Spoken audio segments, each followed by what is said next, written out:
Hello and welcome to our midnight news. Here are the main headlines of the news.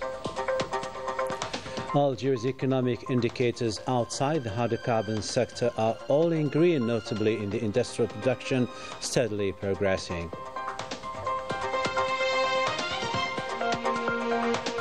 Social unrest in Morocco is still shaping the everyday life of citizens disgruntled of the Macron repressive policy. And the Palestinians try to cope with the harsh reality as students are back to their universities, a real challenge in a battered Gaza. Welcome back to our news and thanks for joining us. Good news for our national economy, which recorded a considerable increase in its non-hydrocarbons production, notably in the industrial sector, according to a report released by the National Statistics Office. Let's hear more from our own reporter, Melissa Kabash.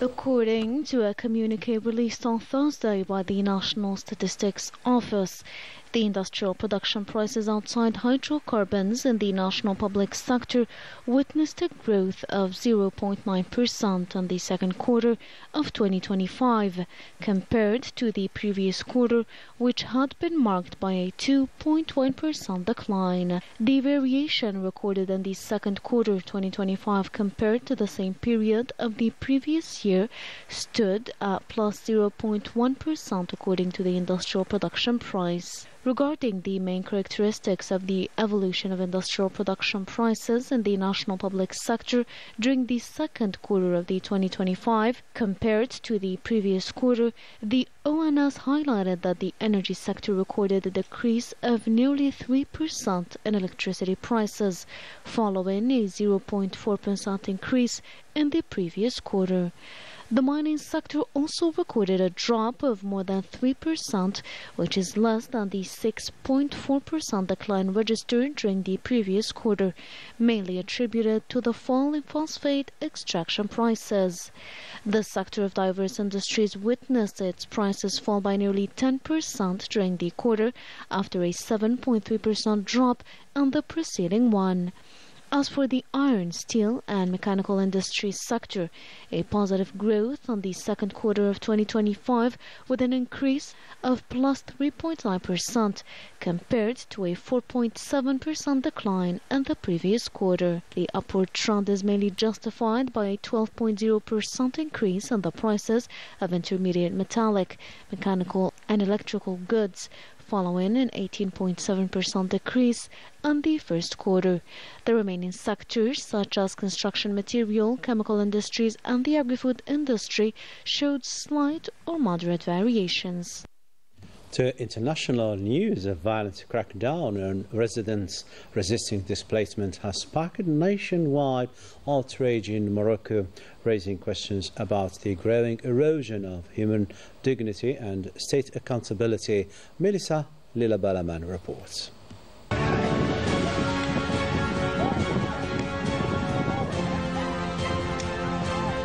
A disturbance scene has reignited concerns over the erosion of basic human values. Streets in Morocco were shaken by harrowing footage of an elderly woman being violently assaulted in broad daylight. In the video, state authority does not protect, it represses. Her age means nothing.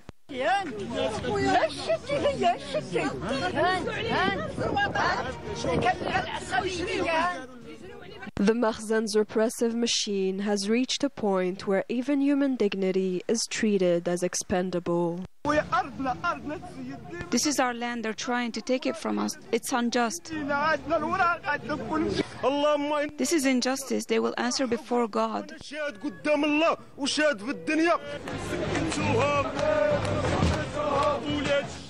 Behind thin administrative justifications, forced displacement continues. The pattern is now familiar and shocking. Public outrage is widespread. Many see it as a punitive strategy that disregards even the most basic humanitarian norms. We're lost, we survive on dirt and bread. Our children are exhausted, they never sleep.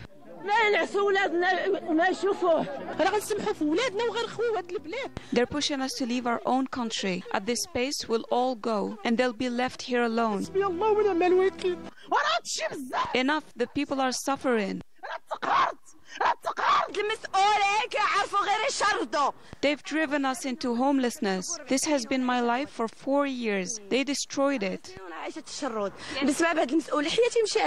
Between demolitions, expulsions, and arrests, Moroccan citizens are left stripped of their most fundamental rights. The forces confronting them show no interest in dialogue. This is more than repression. It is the symptom of a deep moral and political crisis at the core of society. To a related story now, half a century after Morocco's military occupation of Western Sahara, the Sahrawi struggle for self-determination continues to defy occupation, repression and isolation. Melissa Lila Balamat once again. It has been 50 years since Moroccan forces moved into Western Sahara, 5 decades marked by occupation, exclusion, and persistent attempts to bury a case that international law itself recognizes: the Sahrawi people's right to decide their own future. Yet, despite repression, economic hardship, and the imprisonment of activists, the Sahrawi struggle has never faded. Their resistance endures, steady, patient, and rooted in the conviction that freedom is not something to be granted by others, but a fundamental right. At the same time, global solidarity continues to broaden. In Spain, across Europe, throughout Latin America and Africa, a growing chorus is demanding a fair position and a definitive end to the occupation. Half a century has passed, but the Sahrawi cause remains very much alive, sustained by the resilience of a people and by a rising global awareness that can no longer look away. You are still watching Canal Algérie, still to come in our news.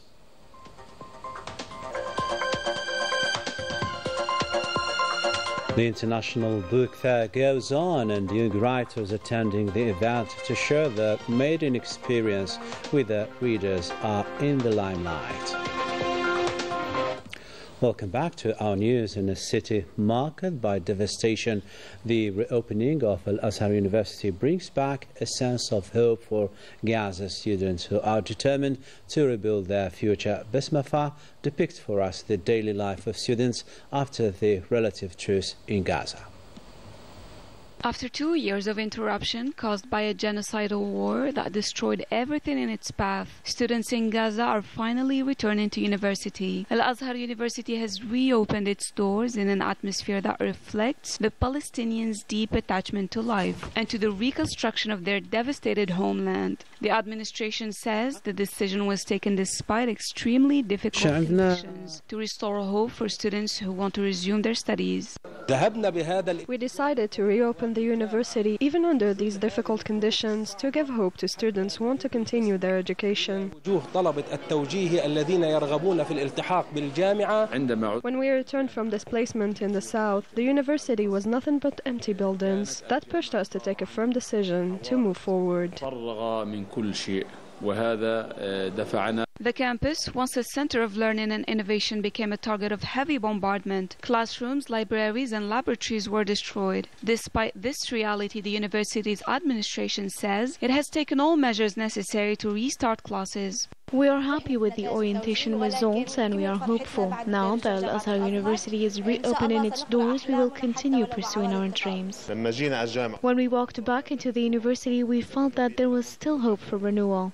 Despite the scars of war, students are returning with determination. Their families share that hope, believing that with knowledge and perseverance, Gaza will rise again. It will rebuild and erase the enduring marks of genocide.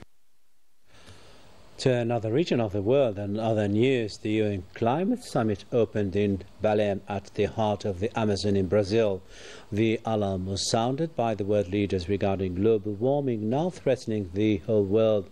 The participants urged the government to take immediate decisive actions and make concerted efforts to combat climate change. Energy transition was also stressed during the summit, advocating a shift to renewable energies to protect the environment and save the future of generations.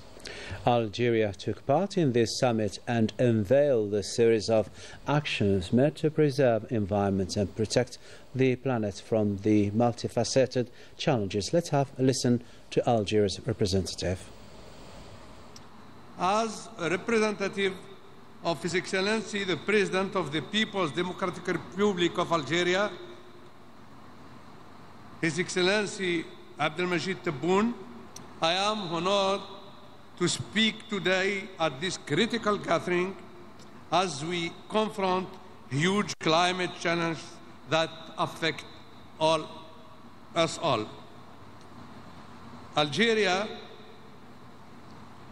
is facing major environmental challenges, is engaged in an ambitious, dynamic, articulated, solid strategic plans such as the National Action Plan for Environment and Sustainable Development, the National Plan and the National Plan of Adaptation to Climate Change.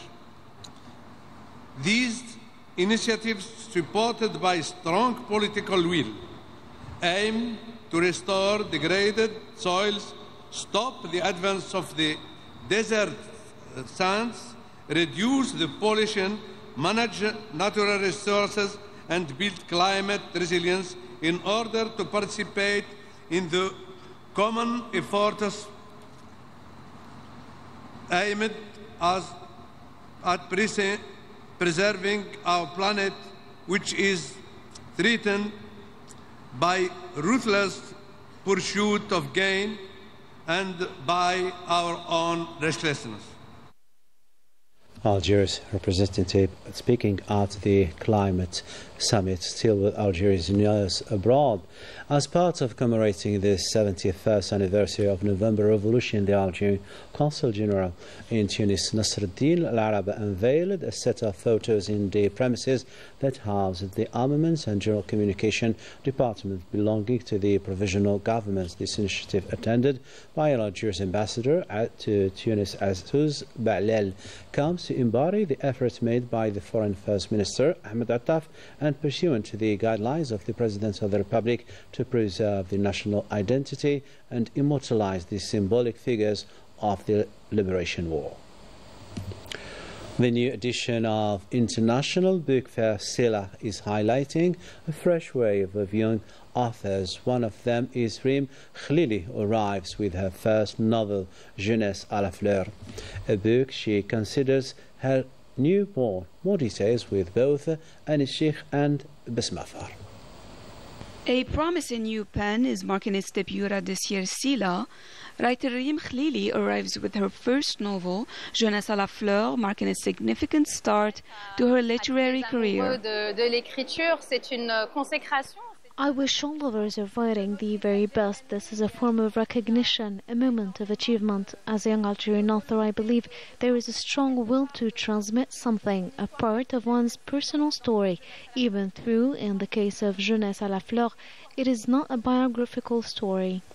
Like Reem, many Algerian authors today are driven by a strong desire to share and transmit. Among them, Mehdi Masoudi, who is also presenting his latest work at the Pavilion. His novel Le Coucou is a crime story led by a retired police commissioner.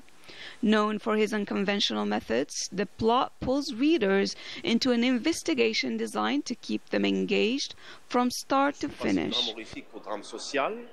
It starts as horror drama built on social drama. Then I moved to history, to Algeria during the colonial period. After that I shifted to a short story dealing with childhood and early childhood experiences. And finally I wrote a work that has absolutely nothing to do with the previous ones, a noir novel. Across the country, more young writers are bringing fresh energy to Algeria's long literary tradition. They are supported by a growing young readership showing a rising interest in books. All the best to our young authors. With this, we come to the end of our news bulletin. Take care, keep tuning to our channel program, and bye-bye for now.